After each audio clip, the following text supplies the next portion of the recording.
Okay, so today's topic of the video, don't react and watch what happens. So what a lot of us tend to do when we're faced with adversity in our lives is that we tend to react, which is a normal human instinct. But what a lot of us don't understand is that how we react will basically determine our future from there on out. So by the end of this episode, I basically want to put you guys in the frequency of not giving a fuck. So now, why is it important that we do not react in certain situations, or we just don't react at all? This may look a little bit confusing at first, but then you will slowly start to realize why understanding this type of graph is very important when it comes to spirituality and manifestation as a whole. The main thing I will be getting into is the physical plane. You guys know how I glaze the physical plane so much. So, okay, understanding the three planes of existence.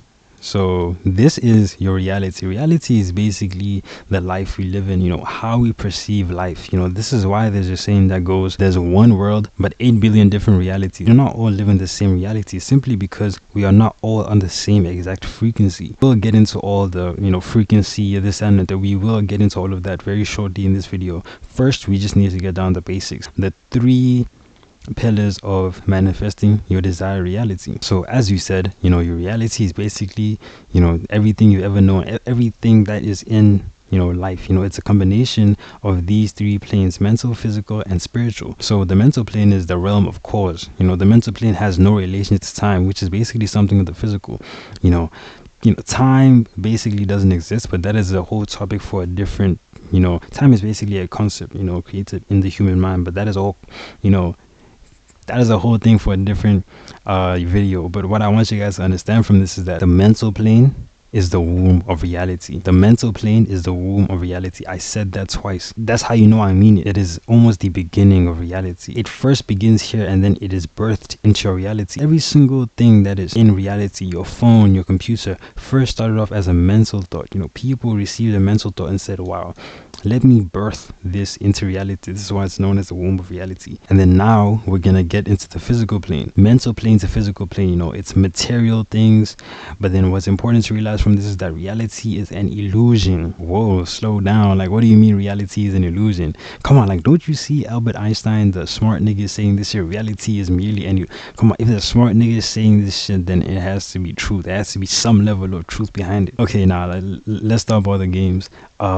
An illusion is basically a fancy way of saying that it is a trap. If you focus too much on this, then you'll only be able to manifest 33.33% of your desired reality. What we want to do is manifest 100%, which is basically using all three pillars to our advantage. 33.33 plus that, which all adds up to 100. But then what most people do is that we only focus on one of each pillar, and basically focusing on one pillar is basically a death sentence. Think about it as like the whole Roman shit. That's why I call it the three pillars of reality, because if you only use one, then it's going to fall. Your reality is going to collapse. If you don't use your full 100%, then it will not be stable enough. You get what I'm saying?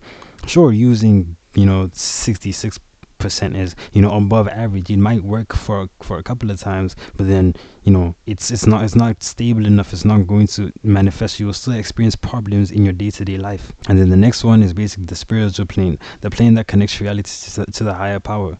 We are all connected. We are all one. The pain bucket theory, which is basically something we will get into in other videos. What we basically need to understand is that when people experience problems, they experience it in the physical plane. Think about some problems that you may have experienced today, or may have experienced in the past week. Oh, my girlfriend's tripping, she's doing all this stuff. Oh, I don't have any money. Oh, I failed my test. These are all physical things. These are all material, physical things that we all experience in daily life. When you put a reaction into the physical plane, it basically cements a perception on the physical plane, or just on reality. When you put a sort of negative perception on this physical plane, then it will sort of how do I say this? It will reflect in your reality. Perception is directly interconnected to your projection of reality. So if you perceive certain things, if you react, reaction and perception is basically connected, because if you react in negative ways consistently, then that will just cement into a negative perception of whatever you are trying to focus on. If you are constantly reacting negatively when it comes to love, or just anything in general, then your perception of love will therefore be negative, and it will project it in your reality. Your reality your surroundings will simply just, give it to you. You will never find love because your perception is directly interconnected to your projection of reality. So now the main takeaway I want you guys to understand from this is that how you react affects your perception of things, and your perception is directly interconnected to your projection of reality, which is why in some cases it's better not to react. So if we're not supposed to react, then what are we supposed to do? Are we just simply supposed to let that, that negative energy simply just consume us? No, that is not what I'm saying. What I'm saying is that simply fill yourself with positive emotions, and it will just reflect in your life, because you will then have a positive perception. But then that is very cliche, just la la land. We don't live in la la land, and that's a problem. People are too focused on the physical. People let the physical plane, whether they have money or this and a third, determine how they feel internally, which obviously affects their perception, which is directly connected to their projection of reality. So the way you react in that moment when $500 million gets subtracted from your bank account will simply determine how your life goes on from there, because physical things basically want a reaction from you. Think about this as frequency. Frequency basically wants to live. Frequency is an entity. It simply wants to live. Where most of us are is a negative frequency, and since it wants to live, it'll do everything in its power to get you to stay here. So once it sees you climbing to the top of this frequency ladder, it'll say, hell no, I'm gonna bring negative things to your life so you can climb right back the fuck down. Which is why we do not react. We simply accept it as it is. Once we're able to understand that there's not necessarily no one truly is, there's no good or bad. Once you're able to accept that, we do not see this as people are trying to drag us down. We just merely see it as a process that is necessary to manifesting your desired reality. The dark before dawn. Before light there must first be dark. But the sad part about it is that some people do not make it out of the dark. They simply see it as an attack. They don't see it as something that is something that unfortunately it has to happen when it comes to changing your frequency. Because what am I doing, bro? Your frequency is an entity. Like we said, it simply just wants to live. So once it sees you creeping up to the good frequency, it simply says, come back.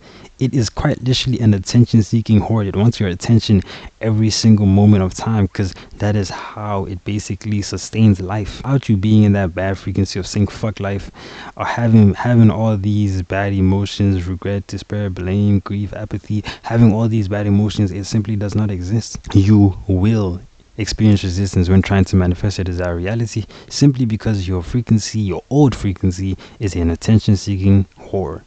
Your old self is an attention-seeking whore. It drags you down when it sees you with your new girl, who's basically your new life that you want to manifest. And what we need to see is that we need to see it for what it is. We need to see it for as an entity, and we need to fight that shit. The universe wants to find equilibrium. You get what I'm saying? Like, you don't just change like that. You know what I'm saying? You've spent almost your whole life in this old frequency. You think it's just gonna change like that? Of course you're gonna fall back into different habits, but we sort of need to separate ourselves from that and sort of live up to these frequencies: love, joy, peace, and enlightenment. So how we react when we come over here would determine whether we are able to sort of go up the ladder or go down or even stay where we're at. The main takeaway I want you guys to take from this video is that how you react will simply just determine where you are in the future. If you are able to keep these I'm telling you right now, your emotions are everything. Your emotions are everything. I'm telling you right now, if you're in a bad mental state, then you will not get anything done. You will not get anything done. That's why I keep saying, bro, emotion is everything. If you guys have any questions, just leave questions in the comments, and I hope you guys are writing notes, because I want this to affect you positively. Yeah, and if you guys don't know who I am, my name is Fulu. I'm a spiritual growth coach, and I'm here to guide you guys. And I hope you guys just have a nice day, and fuck.